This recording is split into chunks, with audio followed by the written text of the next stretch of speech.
السلام علیکم ورحمۃ اللہ۔ یہاں گلف میں رمضان المبارک کا مہینہ شروع ہو چکا ہے۔ یہ بہت ہی مبارک مہینہ ہے۔ اللہ کی رحمت اور شفقت جو ہر وقت قائم اور دائم ہے، اس مہینے کے اندر گویا اس کے اندر طغیانی آ جاتی ہے۔ مومنوں کے لیے بہت ہی یہ سیزن کا مہینہ ہے نیکیاں کمانے کا۔ جو کوئی ایمان اور احتساب کے ساتھ رمضان کے روزے رکھے، اس کے پچھلے تمام گناہ معاف کر دیے جاتے ہیں۔ پھر یہ قیام اللیل کے بارے میں بھی یہی ہے، جو مزید نوافل پڑھے جاتے ہیں، تراویح جسے کہتے ہیں۔ جتنی اللہ توفیق دے زیادہ سے زیادہ اس کا اہتمام کیا جائے، روٹین بالکل تبدیل ہو جائے عام حالات سے۔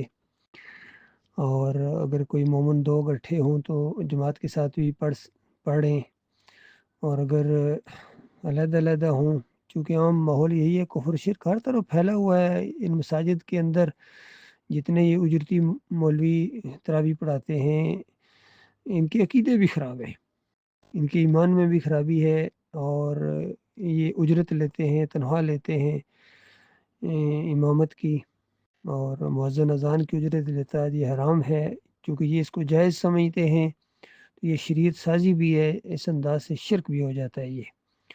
تو ان کے پیچھے اپنی صلات برباد نہیں کرنی ہے، انفرادی طور پر پڑھیں، اور اللہ تعالیٰ دعاؤں کو قبول کرنے والا ہے۔ زیادہ سے زیادہ دعائیں مانگیں۔ دعا مومن کا ہتھیار ہے، عبادت کا مغز ہے، نچوڑ ہے، ارک ہے، اور خاص کر اپنے مومن بھائیوں کے لیے کہ اللہ تعالیٰ جہاں بھی ہمارے مومن بھائی ہیں، ان کو اللہ تعالیٰ مومن بہنیں ہیں، ان کو اللہ تعالیٰ استقامت عطا فرمائے، ایمان کی لذت عطا فرمائے، اور اس مہینے سے پورا فائدہ اٹھانے کے اللہ تعالیٰ توفیق عطا فرمائے۔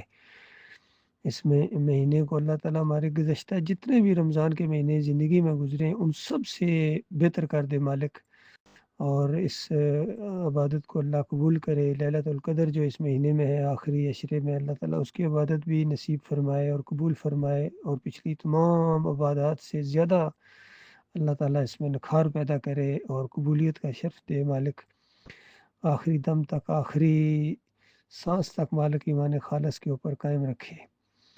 بس ذہن میں اس انداز سے عبادت کریں کہ شاید یہ ہمارا آخری ہی رمضان ہو، اس انداز سے، اور پھر بعد میں بھی اگر کوئی رمضان اللہ تعالیٰ دے تو اس کو بھی آخری سمجھیں، تاکہ پوری طرح ذوق اور شوق کے ساتھ اس کی پوری برکتیں سمیٹنے اور اس سے فائدہ اٹھانے میں کوئی کسر نہ چھوڑیں اپنی طرف سے۔ باقی مالک ہمارا قدردان ہے، وہ قبول کرنے والا ہے ہماری عبادت۔